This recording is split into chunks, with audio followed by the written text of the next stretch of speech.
Hi everyone, welcome back to intentowl. నా పేరు రాజేష్. ఈరోజు మనం వెబ్మిన్ అనే ఒక web interface system administration tool గురించి తెలుసుకుందాం. సో మోస్ట్లీ అందరూ లైనక్స్ సర్వర్స్ని త్రూ SSH యాక్సెస్ చేస్తారు. సో నేను అంతే SSH ద్వారానే యాక్సెస్ చేస్తాను నా సర్వర్స్ని. బట్ ఏంటంటే ఒక బిగినర్కి ఓకే, లేకపోతే ఒక టెంపరీ యూజర్కి హోమ్ లెవెల్ ఒక చిన్న సర్వీస్ని కాన్ఫిగర్ చేయాలి, బట్ లైనక్స్ మీద పెద్ద అవగాహన లేదు. ఇలాంటి వాళ్ళకి ఏంటంటే ఈ వెబ్మిన్ అనే టూల్ బాగా యూజ్ అవుతుంది అనమాట. సో ఇలాంటిదే సిమిలర్ టూల్ నేను ప్రీవియస్ వీడియోస్లో ఎక్స్ప్లెయిన్ చేస్తున్నాను. దాని పేరు కాక్పిట్. ఓకే, సో అలాంటి కాక్పిట్ లాంటిది ఇది కూడా ఏంటంటే వెబ్మిన్ అనేది కూడా ఏంటంటే ఒక web interface system administration tool అనమాట. సో దాన్ని మనం మన సర్వర్లో ఎలా ఇన్స్టాల్ చేసి యాక్సెస్ చేసి రన్ చేయాలో చూద్దాం ఇప్పుడు. సో మనం ఈ వెబ్మిన్ని డౌన్లోడ్ చేయడానికి తర్వాత ఇన్స్టాల్ చేయడానికి ఫస్ట్ ఆఫ్ ఆల్ మనం ఏంటంటే ఈ వెబ్మిన్ యొక్క రెపోజిటరీని మన యొక్క యాప్ సోర్స్ లిస్ట్లోకి యాడ్ చేసుకోవాలన్నమాట. సో అది ఎలాగో చూద్దాం. sudo nano etc apt source list. So దీంట్లో లాస్ట్లో మనం ఏంటంటే ఆ రెపోజిటరీని యాడ్ చేయాలి. దానికి ఏంటంటే మీరు వెబ్మిన్లో డౌన్లోడ్స్లోకి వెళ్తే చూడండి, ఇక్కడ యూజింగ్ ద వెబ్మిన్ యాప్ రెపోజిటరీ ఉంటుంది. దీంట్లో ఈ లైన్ని కాపీ చేసుకోండి, అది లాస్ట్లో యాడ్ చేయండి సరిపోతుంది. నెక్స్ట్ దాన్ని సేవ్ చేయండి. ఇది డెఫినెట్గా మీరు రూట్తోనే చేయాలి. Ctrl+O enter Ctrl+X. Next step ఏంటంటే మనం ఈ జీపీజీ కీని డౌన్లోడ్ చేసుకొని ఇన్స్టాల్ చేసుకోవాలి. ఈ జీపీజీ కీ అనేది ఏంటంటే మన సర్వర్ ఈ పర్టికులర్ వెబ్మిన్ అనే రెపోజిటరీని ట్రస్ట్ చేయడానికి ఈ కీ డెఫినెట్గా డౌన్లోడ్ చేసి ఉండాలన్నమాట. Copy insert. సో ఆటోమేటిక్ అది డౌన్లోడ్ అయింది. అలాగే దీన్ని నేను యాడ్ చేస్తున్నాను అనమాట. ఇక్కడ చూడండి, యాప్ట్ కీ యాడ్ అనే కమాండ్ ఆటోమేటిక్గా జనరేట్ అవుతుంది. Okay, should be done by root. sudo. మనం ఏంటంటే జీపీజీ కీని కూడా డౌన్లోడ్ చేసి ఇన్స్టాల్ చేస్తాం. సో ఇప్పుడు ఏంటంటే ఇది ట్రస్టెడ్ రెపోజిటరీ. నెక్స్ట్ ఒకసారి మనం ఏంటంటే మన రెపోజిటరీని ఒకసారి అప్డేట్ చేద్దాం. sudo apt update -y. చూసారు, ఇక్కడ మీకు 7th 8th లైన్లు ఇక్కడ చూడండి. ఆటోమేటిక్గా ఏంటంటే వెబ్మిన్ అనే రెపోజిటరీ నుంచి కూడా ఇది ఏంటంటే మెటాడేటాని కలెక్ట్ చేస్తుంది. So all packages are up to date. ఇప్పుడు మనం వెబ్మిన్ అనే ప్యాకేజ్ని మనం డిస్కస్ చేసిన వెబ్ ఇంటర్ఫేస్ ప్యాకేజ్ని మనం డౌన్లోడ్ అండ్ ఇన్స్టాల్ చేద్దాం. sudo apt install webmin enter password. So ఇక్కడ మనకి మెసేజ్ చూపిస్తుంది Webmin is already at the newest version, already install అయిందని చూపిస్తుంది అనమాట. లేకపోతే అది టోటల్ దాని యొక్క డిపెండెన్సీస్ని రిజాల్వ్ చేసుకొని ఇన్స్టాల్ అవుతుంది. సో నెక్స్ట్ మనం చేయాల్సిన పని ఏంటంటే sudo ufw status. సో మనకి బై డిఫాల్ట్గా ఫైర్ వాల్ అనేది డిజేబుల్ అయింది. సో మీకు కానీ ఫైర్ వాల్ ఉంటే మీరు ఏం చేస్తారంటే sudo ufw allow. ఈ వెబ్మిన్ యొక్క పోర్ట్ నెంబర్ వచ్చేసి 10,000. బై డిఫాల్ట్ పోర్ట్ నెంబర్ వచ్చేసి 10,000.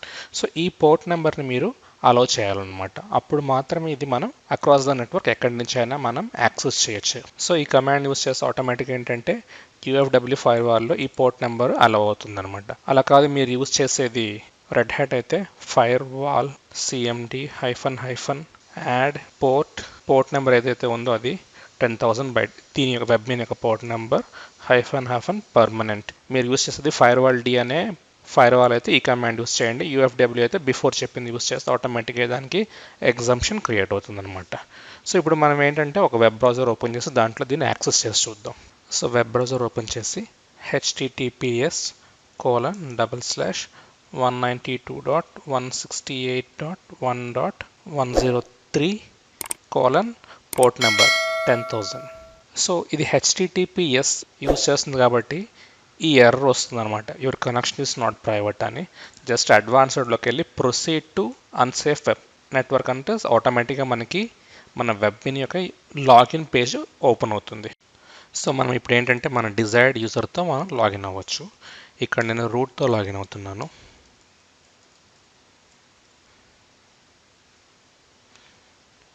ఓకే, సో మనం ఏంటంటే వెబ్మిన్ అనే ఒక డాష్బోర్డ్లోకి ఎంటర్ అయ్యాం. సో ఇక్కడ మన సర్వర్లో త్రూ కమాండ్ ప్రాంప్ట్లో మనం కమాండ్స్ ద్వారా చేసే ప్రతి పనిని మనం ఇక్కడ చేయొచ్చు అనమాట. సో ఇక్కడ టోటల్ సిస్టమ్ ఇన్ఫర్మేషన్ ఉంటుంది. హోస్ట్ నేమ్ ఏంటి, అలాగే టైం ఏంటి, అలాగే మన ప్రాసెసర్ ఇన్ఫర్మేషన్ ఏంటి, అప్ టైమ్, సిపియు లోడ్, అలాగే ఏంటంటే statistics, CPU memory swap, memory, ఇలాంటి టోటల్ డీటెయిల్స్ ఇక్కడ ఉంటాయి అన్నమాట. అలాగే రీసెంట్ లాగిన్స్, ఎప్పుడు లాగిన్ అయ్యాము, ఎప్పుడు లాగౌట్ అయ్యాము, మనకి ఎన్ని ఇంటర్ఫేసెస్ ఉన్నాయి, ఓకే, దాంట్లో వర్చువల్ ఏమైనా ఉంటే వాటికి ఐపీఎస్, ఎవ్రీథింగ్. పబ్లిక్ ఐపీ కానీ ఉంటే డెఫినెట్గా ఈ ఏరియాని మీరు హైడ్ అవుట్ చేయాలి, లేకపోతే ప్రాబ్లం అవుతుంది. అలాగే డిస్క్ స్పేసేజ్, ఎవ్రీథింగ్. అలాగే మీరు సిస్టమ్స్లోకి వెళ్తే సిస్టమ్ బూట్ అయినప్పుడు అలాగే షట్ డౌన్ అయినప్పుడు ఏమేమి సర్వీసెస్ ఇక్కడ రన్ అవుతున్నాయి అన్నది ఈ ట్యాబ్లో డిస్ప్లే అవుతుందన్నమాట, బూట్ అండ్ షట్ డౌన్లో. ఓకే, అలాగే చేంజ్ పాస్వర్డ్, ఇది మీకు అర్థమయ్యే ఉంటుంది, మనకున్న యూజర్స్గా పాస్వర్డ్స్ని చేంజ్ చేయడానికి. అలాగే క్రాన్ ట్యాబ్స్లో మీరు ఏమైనా షెడ్యూల్ చేసుకోవాలనుకున్నా, లేకపోతే ఆల్రెడీ షెడ్యూల్ అయినవి ఏమైనా ఉంటే అవన్నీ ఇక్కడ మనకు కనిపిస్తాయి అన్నమాట. Create a new schedule cron job, మీకు కొత్త క్రాన్ జాబ్ క్రియేట్ చేసుకోవాలని ఇక్కడి నుంచి చేసుకోవచ్చు. అలాగే సాఫ్ట్వేర్ ప్యాకేజెస్, మీ సర్వర్ని మీరు అప్డేట్ చేసుకోవాలనుకుంటున్నారు అనుకోండి, మనం జనరల్గా ఏంటంటే యాప్ట్ అప్డేట్ -y అనే కమాండ్ ఇస్తే ఏమైతే జరుగుతుందో జస్ట్ ఇక్కడ మీరు రీఫ్రెష్ అంటే అదే ప్రొసీజర్ ఇక్కడ రన్ అవుతుంది అనమాట. అలాగే మీరు కొత్త ప్యాకేజెస్ ఏమైనా ఇన్స్టాల్ చేసుకోవాలంటే త్రూ సాఫ్ట్వేర్ ప్యాకేజెస్ మీరు చేసుకోవచ్చు. For example nano package already ఉంది కాబట్టి ఇక్కడ ఇన్స్టాల్ అయినట్టు చూపిస్తుంది, లేకపోతే మీరు చేసుకోవచ్చు అనమాట. అలాగే మెయిన్ ఇంపార్టెంట్ థింగ్ వచ్చేసి సిస్టమ్ లాగ్స్, మీ సర్వర్లో ఏమేమి లాగ్స్ ఉన్నాయి, ఓకే, క్రాన్ లాగ్స్ అలాగే సిస్టమ్ లాగ్స్, ఇవన్నీ మీరు కావాలంటే ఇక్కడి నుంచి యాక్సెస్ చేయొచ్చు. సో మీకు ఈ ఇంటర్ఫేస్ని బట్టి అర్థమవుతూ ఉంటుంది. ఒక బిగినర్కి లేకపోతే ఒక వన్ టైం యూజర్కి ఏంటంటే ఇన్ని మనం ఎస్హెచ్లో రన్ చేసే కమాండ్స్ కొంచెం ఓవర్వెల్మింగ్గా ఉంటాయి. సో అదే ఇక్కడ వెబ్ ఇంటర్ఫేస్ అయితే ఈజీగా అర్థమవుతుంది అనమాట ఏం కావాలన్నది. మన దగ్గర ఏమేమి సర్వర్స్ ఉన్నాయి, ఆ సర్వర్ డీటెయిల్స్, బై డిఫాల్ట్గా ఎస్హెచ్ సర్వర్ రన్ అవుతుంది అనమాట, దాని యొక్క డీటెయిల్స్. అలాగే నెట్వర్కింగ్, మన ఫైర్ వాల్ కరెంట్ పొజిషన్ అయితే ఏంటి.